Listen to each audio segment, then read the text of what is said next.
Hey there, it's Steve from Serious Keto, and this is the Not So Serious Keto video podcast. There are some topics that I cover pretty much annually, and I'm going to cover two of those again this year. The first of which is one of the really neat side effects that I've found to keto is I do not get bit by mosquitoes. This is my sixth summer of not being bit by mosquitoes.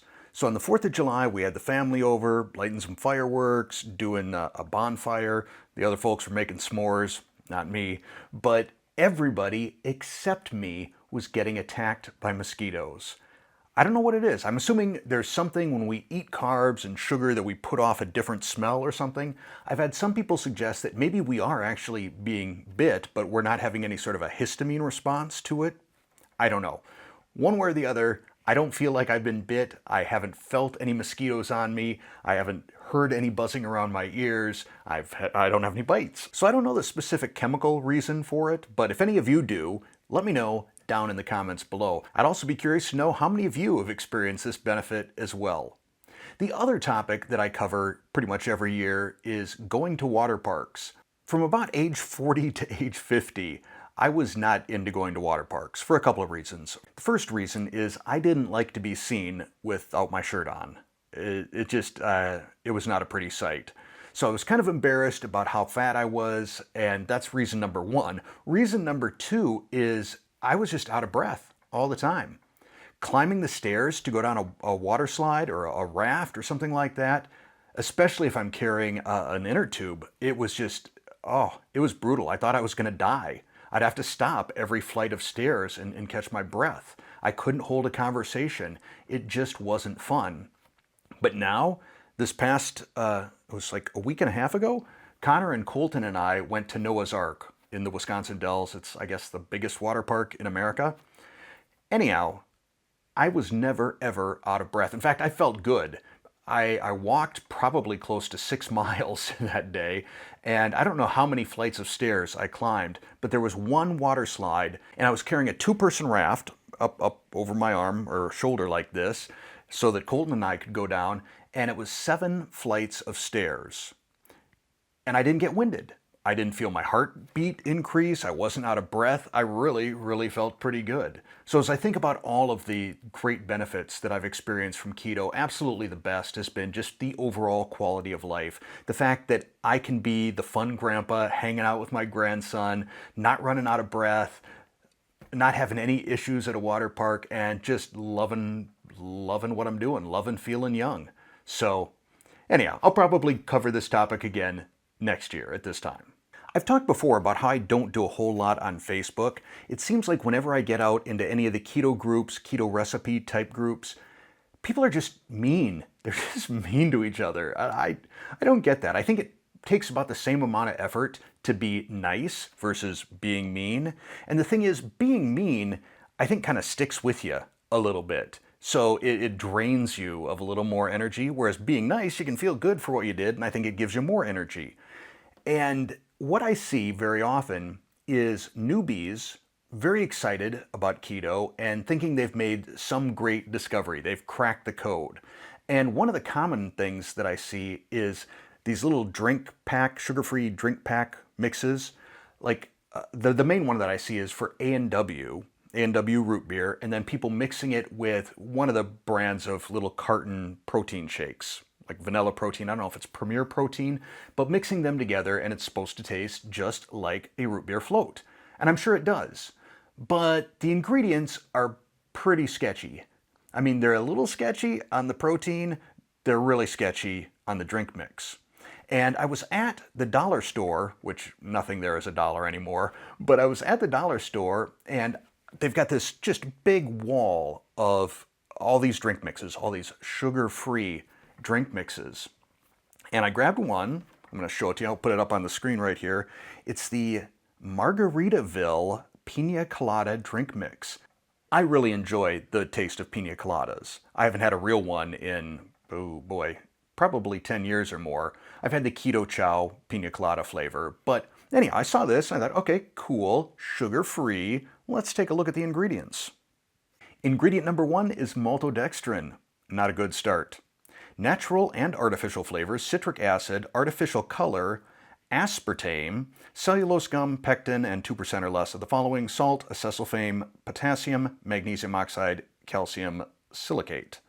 So we have a few of the not so good sweeteners in here, but it starts with maltodextrin. And in fact, every single one of these boxes, if you look at the ingredients, the number one ingredient is maltodextrin.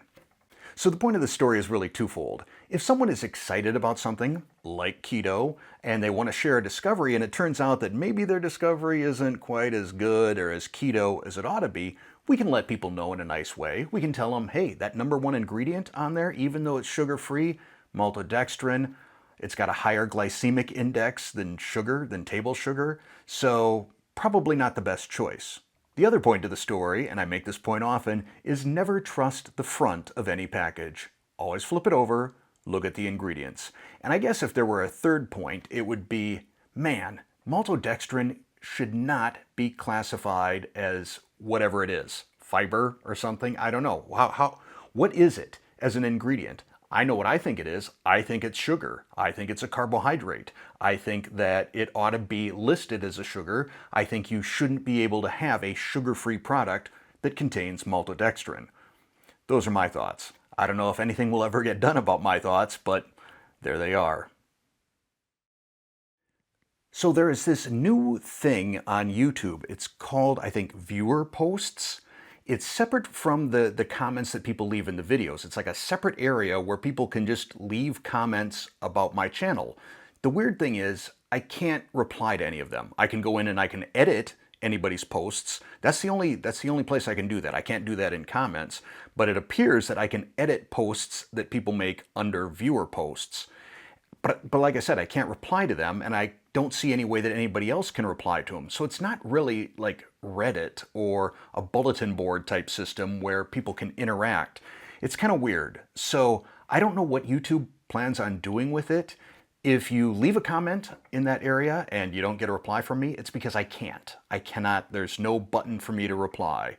So I think right now, let's just leave viewer comments alone, or viewer posts alone, and just stick with making comments on the videos.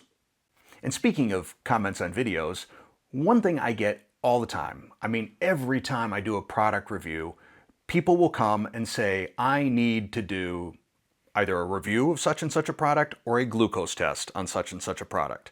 And sometimes these comments are actually helpful, especially when people are polite about it. Like, Steve, could you please test this? It may be a product I'm not aware of, or, well, that's probably what it is. It may be a product that I'm not aware of. So I get curious and I put it on my list, and eventually I'll get around to it. But I get a lot of other weird requests, like retest this under these circumstances, or you should eat a regular tortilla or a whole loaf of bread and see what happens, or even products that aren't, like I had a person ask me to test Spam. I have not had Spam probably since high school. Maybe I should try it again, but I don't feel a burning desire to have Spam, and I don't know that doing a glucose test on it adds any value. Furthermore, doing glucose tests is a lot harder than it looks. You think, well, Steve's just wearing a CGM, a continuous glucose monitor. How hard can it be? Well, I want to make sure that even though I'm sample size of 1, so this is statistically invalid, it's not science, it's practically anecdotal, but people want to see it. They want to see how my blood glucose reacts, and they can use that as a data point. The thing is, I want to be as scientific as possible, which means I always test in a fasted state, and when my glucose, I combined blood and glucose there, when my glucose is stable and sitting somewhere in maybe the upper 80s, lower 90s. To me, that's sort of my average, right in there. But the problem is, well, first, that means I'm not eating until at some point in the day when my blood glucose is stable. Some days, that's from the moment I wake up. But other days, I'll have a pretty significant dawn effect, which is a period in the morning where your glucose just goes up on its own, kind of, I don't know, get you all fired up and ready to go for the day. But also, CGMs, they can be a little bit erratic from time to time. And I know the Dexcom G7, especially the first day or two, can be really off in terms of readings. So right now I'm on day 2 of the current Dexcom G7, and my glucose is reading, according to the meter, about 40 points higher than a blood stick, and using my Keto Mojo. And I've tested it multiple times today, and I've tried recalibrating the CGM, and it's not taken.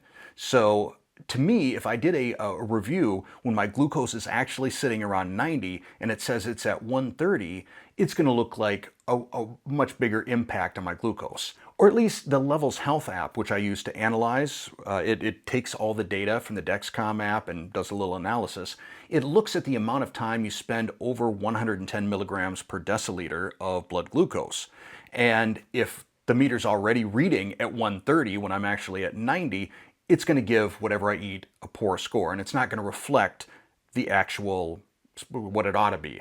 That didn't come out very clearly. So that's one of the problems. The other issue then is I want to make sure that for the next 2 hours, I'm not doing anything. I'm not eating, I'm not exercising, I'm not out going for a walk, I'm not doing anything that might influence my blood glucose. And that can be kind of boring sometimes. I mean, if you got a good book to read, or you want to sit down and play some video games, or for me, it's probably going to be video editing, that's what you do for the next 2 hours. So it's not a lot of fun to do, but it's worth it to me when I see some of the appreciative comments that I get. So thank you for those. The final topic is a short one, and it's kind of anecdotal, but I've been a longtime proponent of the Perfect Keto Collagen peptides. I usually mix them in with my coffee in the morning, but since it's been warmer, it's a summer, I haven't been having coffee, so I haven't been having the collagen peptides. I mean, probably like 3 times in the past 3 weeks. And I get a haircut every 3 weeks. But this week, this past Friday, when I was due for my haircut, it didn't feel like I was due for a haircut. Usually my eyebrows start getting kind of out of control. They get kind of bushy and things start to puff out right here. That hadn't happened yet. And when I went to my barber, she's like, has it been 3 weeks? Your hair doesn't seem nearly as long as it usually is. And it dawned on me, I haven't been having the collagen. So I don't know that it necessarily makes hair thicker, at least for me. I mean, I'm glad I've got a full head, even though, you know, it's getting gray here. But definitely seems to impact hair growth. Kind of interesting. I'd be curious to know if any of you have experienced something similar, either started taking collagen peptides and noticed your hair was growing more rapidly, or quit using them and noticed that your hair started growing more slowly. Let me know down in the comments below. All right, I guess there is one other final thing, which is the channel is rapidly approaching 350,000 subscribers. I will do some sort of big giveaway when that happens. I would love it if that synced up with 3,500 subscribers on my newsletter. Yeah, I know you're probably sick of hearing about the newsletter, but I'm pretty happy with it. I think most people that are subscribed to it are pretty happy with it. It's essentially a recap of the previous week, all the videos, a flashback video, a behind the scenes picture, or some behind the scenes info, what's going on, what am I working on, and if there's any deals that I become aware of, like any special deals, maybe there's some gadget that I use frequently in my videos that is an Amazon Prime deal or Lightning deal or whatever they call it, I would link to that too. But aside from that, no spam, and I'm never going to sell your email to anybody. And if you don't like it, if you sign up, you get one, you say, no, not for me, you can unsubscribe. At least you tried it out. But that is going to be it for this video. As always, I appreciate the time that we get to spend together. I appreciate your comments. I appreciate the interaction that we have. You all are wonderful people, and you make this all worthwhile for me. So thank you. I appreciate you. Thanks for listening, and thanks for watching.